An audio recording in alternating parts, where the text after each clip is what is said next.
సాతానుడికి పరిశుద్ధ లేఖనాలు తెలుసు, యేసు ప్రభువారు దేవుని కుమారుడు అని తెలుసు. ఎందుకంటే ఆయన గురించి రాయబడి ఉందని చెప్పేసి సాతానుడు మళ్ళీ ఆయనకే చెప్తున్నాడు. ఏమని?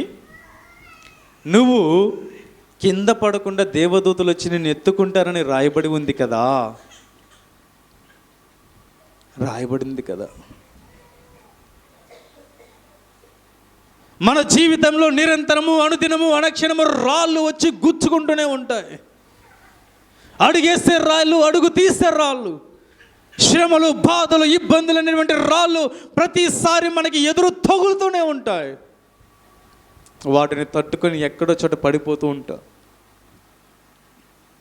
అలా పడిపోయినప్పుడు మనకు అనిపిస్తూ ఉంటుంది కదా, ఏంటయ్యా ఇంత పెద్ద సమస్య వచ్చి నన్ను ఇబ్బంది పెడుతోంది, ఇంత పెద్ద సమస్య వచ్చి నన్ను నాశనము చేస్తోంది, ఎలా అయ్యా, ఏం చేయాలని అడుగుతూ ఉంటారు కదా.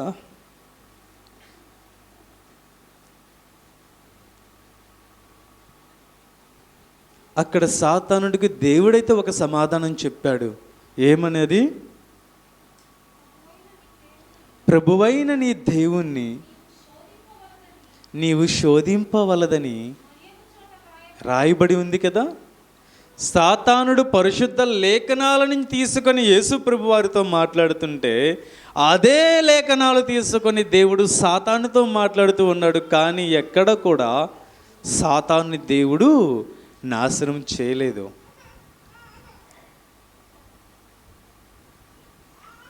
ఆది కాండంలో దేవుడు ఏ మాట అయితే, ఏ శాపం అయితే ఇచ్చాడో ఆ శాపం అనేది అక్కడ కూడా కనబడుతూ ఉంది. సాతానుడికి దేవుని మనుషులకు మధ్య వైరము, తగాద. మరి అది తీసివేయబడలేదా? అది తీసివేయబడదా? ఆ వైరం అనేది పరిపూర్ణంగా తుడిచివేయబడదా? మరి ఆ శాపం అనేది మనుషుల జీవితంలో తీసివేయబడాలంటే ఆ శాపం అనేది నెరవేర్చబడాలి కదా. నెరవేర్చబడింది. ఎట్లా? దేవుడు ఎప్పుడైతే మనుషుల పాపములను భుజం మీద వేసుకొని సిలువలో మరణించాడో, మరణించిన వెంటనే ఎవరు గెలిచారు? సాతానుడు గెలిచాడండి. దేవుడు మరణించాడు కదా, సాతానుడు గెలిచాడు. కానీ పాపం దేవుడు ఆ సాతానుడికి ఆ ఆనందం అనేది ఎక్కువ రోజులు ఉంచలా. దేవుడు ఏం చేశాడు? మళ్ళీ తిరిగి లేచాడు. దేవుడు తిరిగి లేచేసరికి సాతానుడు ఓడిపోయాడు. దేవుడి శాపము ఏదైతే ఉందో ఆ శాపాన్ని పరిపూర్ణంగా యేసు ప్రభు వారు తీసివేశారు.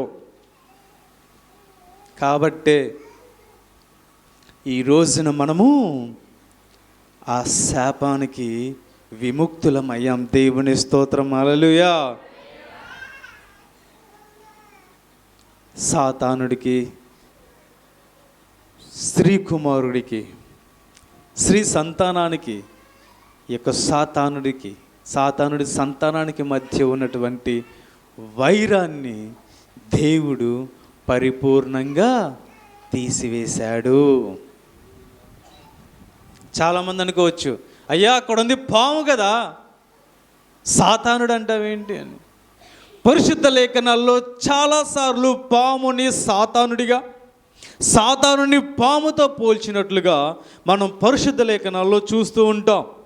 చెప్పాలి అంటే ప్రకటన గ్రంథము 12వ అధ్యాయము 9వ వచనం ఒకసారి చూసినట్లయితే, నేను ముగిస్తాను ఇంకా. ప్రకటన గ్రంథము, సర్వలోకమును మోసపుచ్చుచు అపవాది అనియు సాతాను అని పేరు గల ఎవరంట? ఆది సర్పము, మొదట్లో ఉంచబడినటువంటి పాము. వాడికి పేరేంటంట? సాతాను, అపవాది. అర్థమైందా? సాతాను, అపవాది అని పిలువబడుతున్నటువంటి ఆది సర్పము, పాము కాదది, సాతానుడే. ఆ సర్పాన్ని నాశనము చేయడానికి దేవుడు ఈ భూమి మీద పుట్టి తన బ్రతుకుని, తన జీవితాన్ని మనందరి కోసం త్యాగము చేసే ఆయన మరణించి తిరిగి లేచి శాపాన్ని తీసివేశాడు, ఆ సాతానుని తొక్కిపడేశాడు. కానీ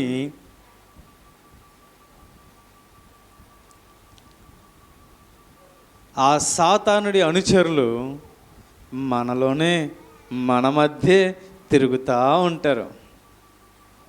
విన్నావో దేవునికి దూరం అయిపోతావు,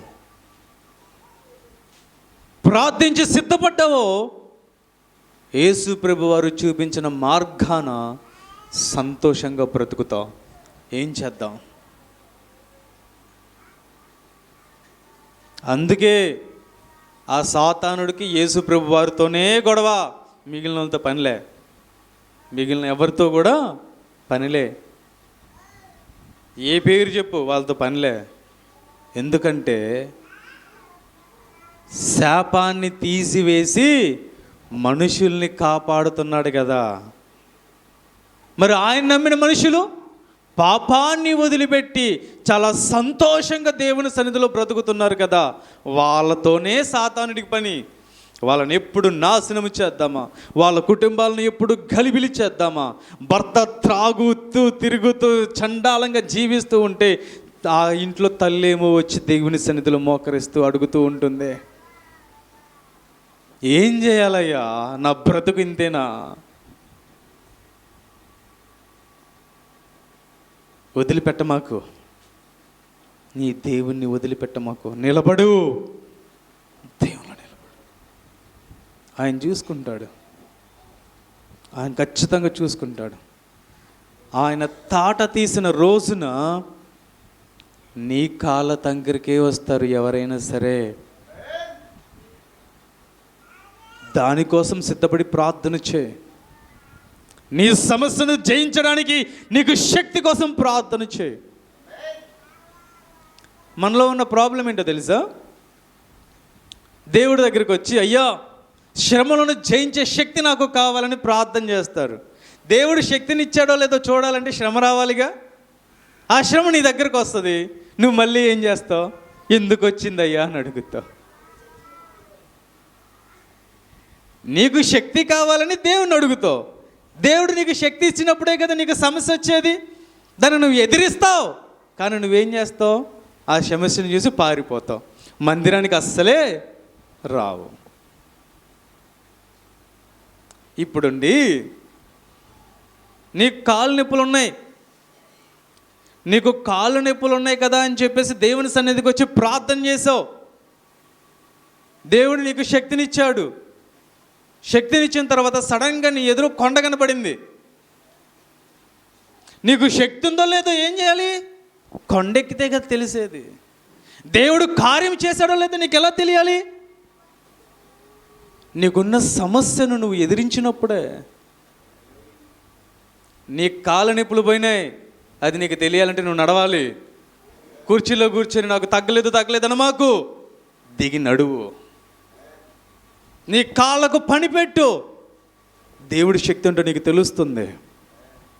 అదేవిధంగా సాతాను నిన్ను ఇబ్బంది పెడుతున్నాడు, సాతానుడు నిన్ను నానా తిప్పలు పెడుతున్నాడు. నువ్వేం చేస్తున్నావు?